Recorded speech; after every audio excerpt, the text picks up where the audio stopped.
As a non-native English speaker, have you ever had problems with pronouncing, using, and knowing the meaning of English words? Well, I have. I'm Sophie, and just like you, I used to have a really hard time developing my English communication skills. This is why I want to share with you 3 outstanding English lessons that have improved the way I communicate in this language. I'm sure that they will make you feel more confident with the pronunciation and use of English words. The first lesson will be word pronunciation. Can you tell me what these words have in common? Asked, decided, moved. That's right, those are verbs in past tense. The only difference is the way we pronounce them. Asked, decided, moved. There are 3 crucial rules of ed ending pronunciation on regular past verbs. The first one is the rule of the T sound. If the base form of the verb ends in a voiceless sound, then the ed ending sounds like T. For example, walk. It ends in a voiceless sound, K. So the past form of this verb will sound like walked, with a T sound at the end. Walked. The T is blended together with the previous consonant and is not pronounced as an extra syllable. So walk could never be walked in the past tense. A voiceless sound is like a whisper. Your vocal cords don't vibrate. Let's see another example. Drop. There is a voiceless sound at the end of the base form of this verb. So in its past tense, the pronunciation of drop will use the T rule. Dropped. See? Let's see another. Divorce. Divorce. See how this verb finishes in a whispered sound? S. So divorce in the past tense will be divorced. Ready to practice? Read these ed ending verbs after me. Cough. Coughed, coughed, stop, stopped, stopped, laugh, laughed, laughed. Great job! Let's go on with the second ed ending verb pronunciation rule. The D sound. If the base form of the verb ends in a voiced sound, then the ed ending sounds like D. The D is blended together with the previous consonant and is not pronounced as an extra syllable. The difference between the first and the second rule is that there is a voiced consonant sound in the second rule, like a hard sound. There are passes through your vocal cords, while in rule number 1 there is no air passing through. Let's see some examples. Move, move. The air moves through. So in its past tense, this verb will sound like this, moved, with a D ending. Return. Again, the air passes through. You can check it by putting your hand on your neck. If you make a voiced sound, you will feel the vibration. Return. The past tense of this verb will be pronounced as returned, with the D at the end. Returned. Let's review more examples. Repeat after me. Study, studied. Marry, married. Widow, widowed. Great job! Let's start with the last rule, the ed sound. If the base form of the verb ends in the letter D or T or sounds like it, then the ed ending sounds like eth, and it's pronounced as an extra syllable. For example, start ends in T, start. So in its past tense, this verb will sound like this, started. Graduate. Graduate ends in a T sound, graduate. So in its past tense, we will pronounce it like this, graduated, with a it sound at the end. Let's practice. Repeat after me. Separate, separated. Date, dated. attend, attended. Marvelous job! Now let's play a little game. Listen carefully to the pronunciation of the base form of these verbs and choose the correct option of their pronunciation in its past tense. The verb will be hand. What is the proper way to pronounce the past tense of hand? Option 1, hand. Option 2, handed. Option 3, hand. Correct!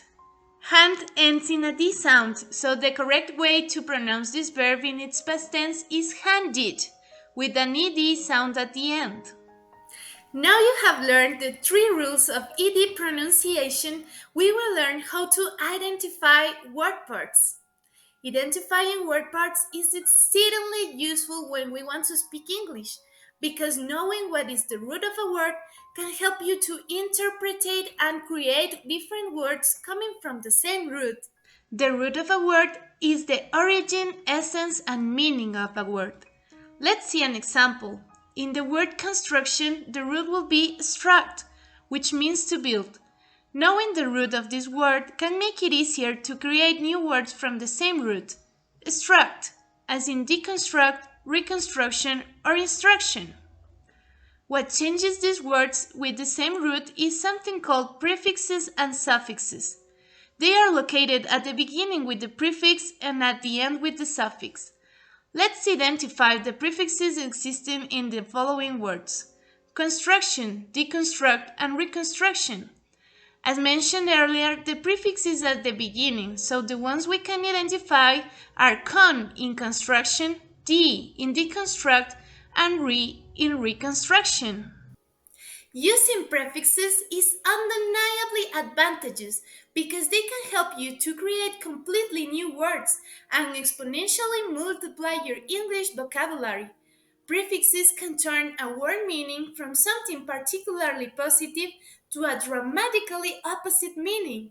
Your creativity is the limit. Let's see more examples. Possible can be changed with the prefix im to transform it into impossible. Able with the prefix on is changed to unable. And terrestrial to extraterrestrial by adding the prefix extra, which means from outside. On the other hand, suffixes are located at the end of the word, and they create new ways to use them. They don't change the meaning of the word. Instead, the suffixes are applied to change the word use in order to be placed in different parts of the speech, such as nouns, verbs, or adjectives. Let's see the same example we reviewed for prefixes. Construction. The suffix, as we said, is on the end of the word, ion. Right now, construction is a noun, but what if we change the suffix into ing? Constructing. We change the word to create a verb.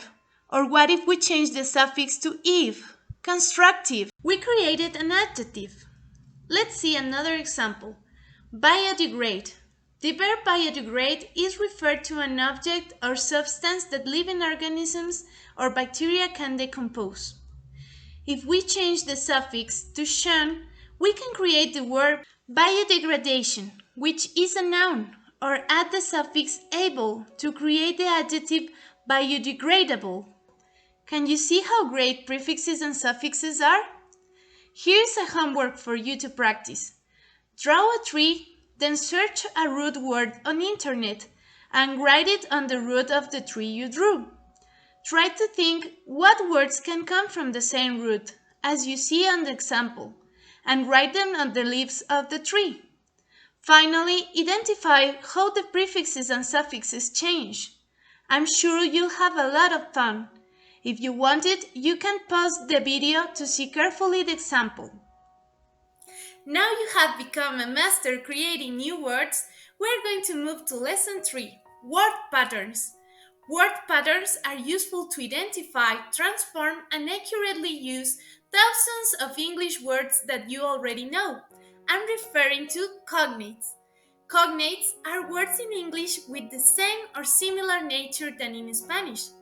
There are 3 kinds of cognates, and the first one is the perfect cognate. The perfect cognates are words that work in the exact same way in Spanish and English. These words are spelled the same way and mean the same things.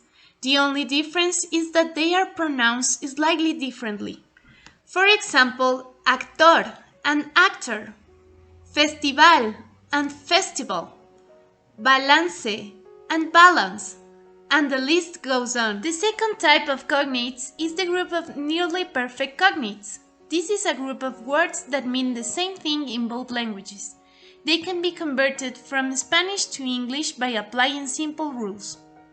The word that in Spanish ends in the suffix ción can be transformed to English words by changing the ending to tion, as in información to information. See?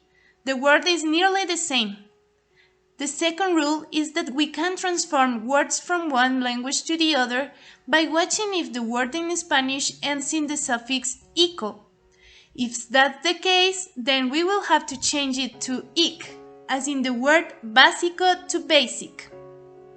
The next rule is that words in Spanish that end in cto can be transformed into English words by changing the end to ct. For example, abstracto to abstract. The fourth rule says that Spanish words that end in ario can be changed into an English word by changing the suffix to ari, such as aniversario to anniversary. See how simple it is? The fifth rule is that we can transform words from one language to the other by changing the suffix oso in the Spanish words to os in English words. For example, curioso to curious. And the last rule is the easiest one. We can change from Spanish to English by changing the suffix mente to li in English, such as claramente to clearly. You're doing great! Ready to practice? How will you change these words from Spanish to English? Perfecto, obviamente, furioso. The answers are perfecto, perfect, obviamente, obviously, and furioso, furious. Terrific! Now you have mastered the concepts of perfect and nearly perfect cognates. We are going to learn what is a false cognate. A false cognate is a word that can look similar in writing and pronunciation, but have a complete different meaning in Spanish than in English. These are false friends, so be careful with them because false cognates can trick you. They look similar, but in fact, these words don't share anything alike. A good example is advertencia. If we are not cautious, we could make the woeful mistake of thinking that the word in English will be advertisement. But we will be unconceivably mistaken. Advertencia is a false cognate because the translation in English is warning. An advertisement is anuncio in Spanish. These words are completely different in meaning, but they can sound familiar in pronunciation. Let's see more examples. Carpet and carpeta. Carpet in English is a floor covering made from thick woven fabric, while carpeta in Spanish means folder. See? They have nothing in common. Body and boda. The first one is the physical structure of a person or animal, but boda is the ceremony where people get married. Contest and contestar. They sound similar, don't you think? But a contest is an event in which people compete, while contestar is a verb in Spanish that refers to the action of answering. It's craziness, but I know that you will make it through. English is a vastly interesting and fun language. It's just a matter of time for you to be an undeniably accurate English speaker. So don't forget to keep practicing your ED pronunciation on past tense regular verbs. Keep playing and creating new words from suffixes, prefixes, roots, and cognates. But most importantly, let yourself be amused with your own progress. It was really fun to learn with you. Thank you very much for watching, and don't forget to not let those false cognates trick you. Bye!